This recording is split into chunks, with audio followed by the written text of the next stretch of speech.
Saudara, temuan uang hampir 1 triliun rupiah dan juga emas seberat 51 kilogram dari rumah mantan pejabat MA Zarofrikar menguak praktik maklar kasus di lembaga peradilan. Tidak hanya memuluskan kasasi dari kasus Ronald Tanur, temuan uang dalam jumlah fantastis ini juga sekaligus mengungkap praktik maklar kasus yang sudah lama dilakukan bahkan sebelum Zarofrikar pensiun. Lalu bagaimana mengusut perkara-perkara yang diduga untuk memuluskan pelaku dan bagaimana mengusut aliran dananya? Sudah bergabung bersama kami mantan Hakim Agung Gayus Lumbun dan juga pakar tindak pidana pencucian uang Yenti Ganarsih.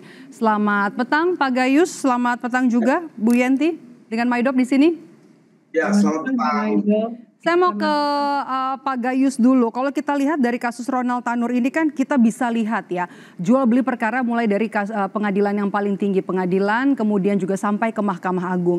Anda terkejut dengan pengungkapan Zarofrikar ini atau sebenarnya sudah pernah bersinggungan dengan maklar kasus selama menjabat di MA? Kalau saya melihat situasional masyarakat memperhatikan peradilan ya, tidak saja di Mahkamah Agung tapi bahkan masyarakat di tataran kota dan kabupaten ini ya sudah menjadi berita umum ya, transaksi di pengadilan itu. Itulah sebabnya keresahan masyarakat itu pada hari ini menjadi beban bagi semua pihak untuk lebih memperhatikan lagi mengenai hal ini. Soal terkejut apa tidak itu kan tentunya berkaitan dengan ini terkejut kami nilai besar. Ya, nilai besar sangat mempengaruhi satu berita. Tetapi yang lebih kita perhatikan adalah kondisi situasional dari keadaan seperti ini. Ini adalah ungkapan atau ledakan saja. Tapi sebelumnya telah terasa itu. Bagaimana aroma transaksional di pengadilan atau di dunia peradilan yang sering dicuapkan oleh banyak pihak. Tetapi belum ada penanganan yang serius dari negara atau pemerintah. Yang Mahkamah Agung itu bagian saja sebenarnya, tapi ini kan menyangkut publik, menyangkut negara ini, terjadi seperti ini, dan ancamannya juga oleh rakyat.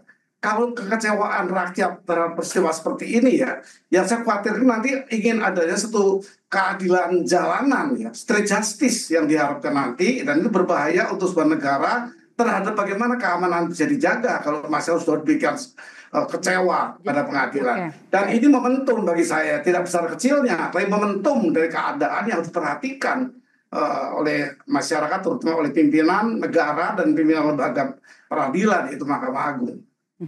Jadi Anda tidak kaget dan Anda bilang ini adalah rahasia umum sebenarnya jual beli perkara bahkan dari tingkat pengadilan sampai ke Mahkamah Agung begitu. Anda pernah bergesekan dengan beberapa maklar atau Zarofrikar mungkin?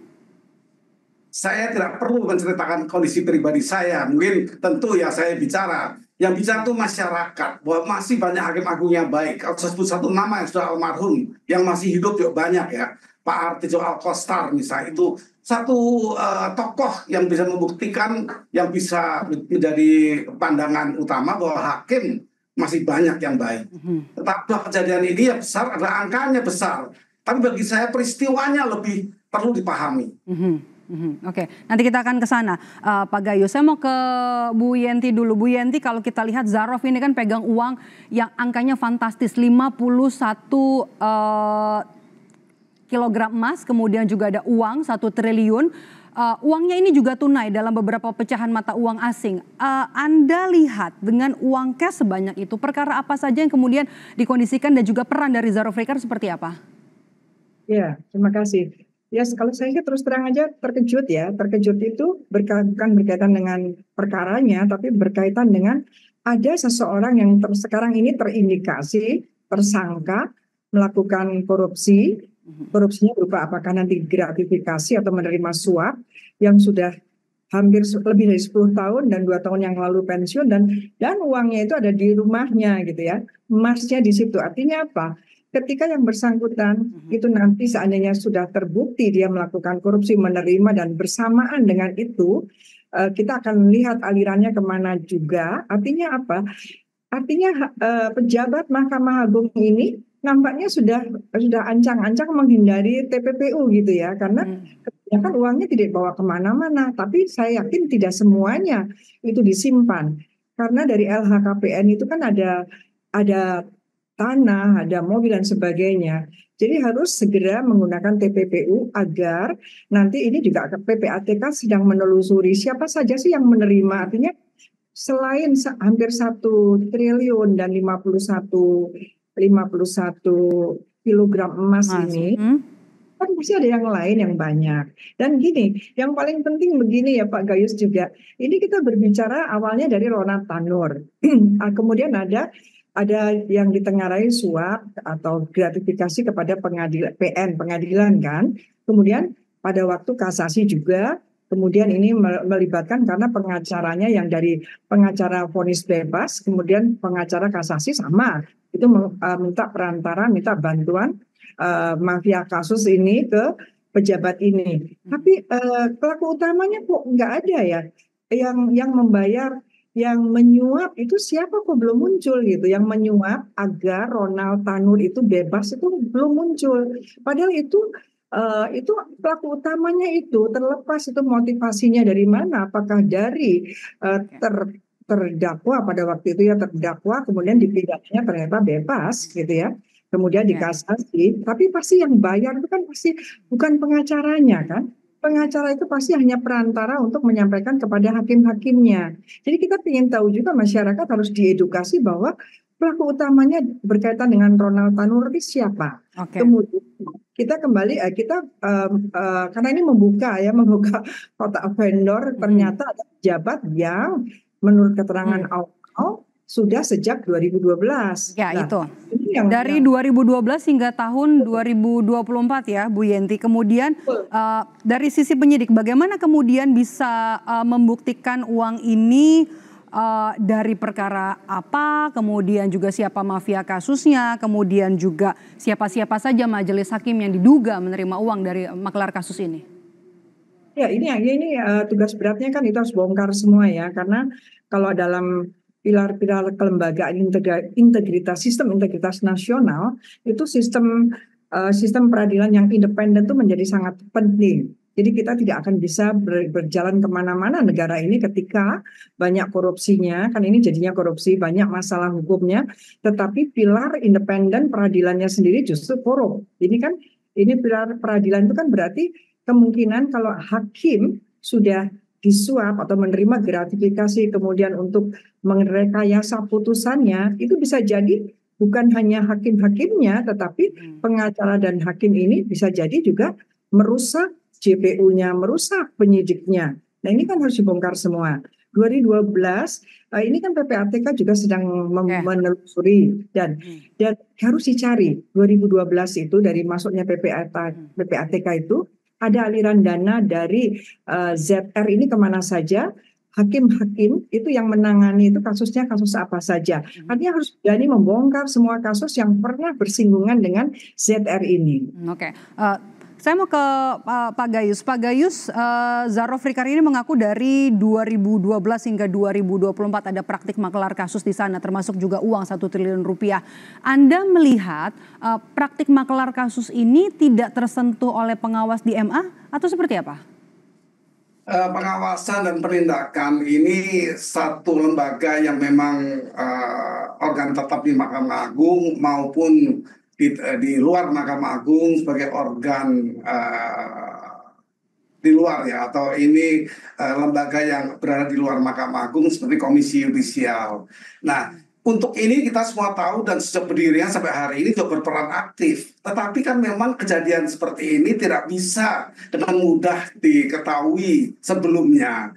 Sehingga yang belum punya adalah bagaimana kita mempunyai satu lembaga pencegahan. Pencegahan ini tidak pernah dipikirkan dengan sebuah lembaga yang tepat untuk melakukan hal-hal yang bisa mencegah terjadinya seperti ini. Dan memang tidak mudah membentuk lembaga pencegahan. Tetapi kita bicara setelah terjadi seperti ini, bagaimana ke depan? Itu hal yang lebih penting, atau bagaimana mengungkapkan kaitan-kaitan dengan pihak-pihak yang terkait ya. Kalau kita bicara money laundering, terlalu sempit, karena money laundering itu ada arah ke bagaimana uang ini mengalir. Tapi lebih dari itu harus diketahui dengan metode apa kita bisa mengetahui adanya pihak-pihak terkait melalui satu sistem hukum yang sudah ada. Ada 3 di sini, yaitu melalui pembuktian itu utamanya. Semua kejadian hukum itu harus dimulai dari pembuktian sehingga itu sah. Dan itu merupakan satu instrumen yang Jadi Anda merasa Anda melihat pengawasan di MA ini kurang begitu sehingga masih ada maklar kasus selama bertahun-tahun, belasan tahun yang terjadi di Mahkamah Agung? Ya bukan hanya tidak maksimal, memang perangkatnya pun juga tidak memadai. Kalau kita sebut saja KY itu tidak punya perangkat pengawasan yang cukup memadai. Dia tidak punya satu sarana pencegahan melalui penyadapan misalnya. Dia tidak punya. Saya di DPR 10 tahun membidangi ini. Oke. Baik, kita kembali lagi ke kasus ini. Pak Gayus, dari catatan yang ditemukan di lokasi di rumah Zarofrikar ada inisial 3 hakim agung. Apakah kemudian dengan temuan ini bisa jadi pintu untuk menguak keterlibatan 3 hakim agung yang diduga juga terlibat dalam pemufakatan jahat dalam kasus Ronald Tanur? Ada 3 sistem, bukan alat, sistem yang dapat dikerjakan dengan baik. Yang pertama beban pembuktian yang normal, itu jaksa harus punya beban membuktikan. Tetapi ada 2 alat lain yang bisa digunakan, yaitu alat sistem yang digunakan sebagai apa yang disebut sebagai satu alat pembuktian yang memaksa yang bersangkutan, shifting the burden of proof, itu salah satunya. Yang kedua ada memberi kesempatan kepada bersangkutan untuk mengungkapkan sendiri secara sukarela dengan sebagai kedudukan GC yang diatur, justice collaborator. Itu sangat bermanfaat. Dia membongkar sendiri. Kalau dipaksa oleh beban pembuktian kejaksaan, itu akan sulit memaksa orang. Dan orang mempunyai hak lain yang disebut hak ingkar, hak diam. Itu harus dilindungi juga secara HAM. Oleh karena itu, hal lain adalah diarahkan pada satu sistem yang baru, yaitu justice collaborator. Dia diberikan kesempatan untuk membuka sendiri seluas-luasnya, perkara terbuka, negara bisa mengatur dengan pengaturan negara, yang bersangkutan diberikan kesempatan untuk dilindungi, diberikan perlakuan khusus, dan diberikan potongan hukuman kalau memang hukuman itu terlalu tinggi. Tapi ada manfaat lain, yaitu negara menemukan, membongkar, tidak usah mulai menggunakan aliran dana kemana, tidak usah. Dia akan menceritakan sendiri aliran itu kemana, karena dia punya beban yang disebut sebagai hak untuk menjadi GC. Oke, Bu Yanti, Anda melihat bahwa pemeriksaan 3 hakim ini bisa jadi langkah untuk kemudian mendalami aliran dana dari Zarofrikar? Iya, ini kan terungkapnya bahwa Zaro ini kena itu kan ketika putusan kasasi ya, kasasi karena memang dirasakan juga putusannya itu 5 tahun itu sangat ringan dibandingkan dengan perbuatannya ya, karena itu bukan penganiayaan berat sih, pembunuhan kan itu, karena pembunuhan itu kan ada sengajanya, itu sengaja kemungkinan, karena tidak mungkin ada orang menganiaya itu menabrak gitu ya, itu pasti bisa menimbulkan kematian, berarti kita bisa masuk pembunuhan, dan kenyataannya juga meninggal, bukan percobaan pembunuhan. Pidananya ancamannya tuntutannya sudah betul ya 12 tahun, tapi putusannya 5 tahun. Ini kan juga dicurigai ya, ini tidak menjawab rasa keadilan korban. Ya ini memang ya, kalaupun kita akan ke sistem nantinya bagaimana memperbaikinya, ini harus dibongkar dulu semuanya, harus dibongkar. Pencucian uangnya paling tidak, ini kan dia mendanai film ya. Ini cara dia mencuci uang antara lain menjadi produser film. Ini juga harus dilihat. Jadi nanti masyarakat itu juga enggak mudah ya ketika ada orang menawarkan dananya untuk membuat film gitu ya. Itu juga apakah yang bersangkutan itu profilnya itu sesuai tidak dengan biaya yang harus dikeluarkan. Ini harusnya sistem-sistem pencegahan ini jalan. PPATK juga harusnya nanti kita lihat aliran-aliran dana itu siapa saja yang menerima berapa aliran dananya. Kalau sampai banyak yang tidak sesuai ya, mencurigakan atau 500 juta ke atas, ternyata bank itu tidak lapor, berarti sistem pencegahan juga nggak jalan. PPATK juga boleh kita menanyakan kepada, atau OJK menanyakan kepada bank-bank itu ketaatannya. Baik, kita tunggu. Ya. Baik, terima kasih Bu Yanti dan juga Pak Gayus. Kita tunggu nanti langkah Kejaksaan Agung lebih untuk bisa mengusut pemufakatan jahat dan juga jual beli perkara yang dilakukan oleh mantan pejabat di Mahkamah Agung. Terima kasih Pak Gayus Lumbun dan juga Bu Yanti Ganarsi sudah bergabung bersama kami di Kompas Petang. Sehat selalu.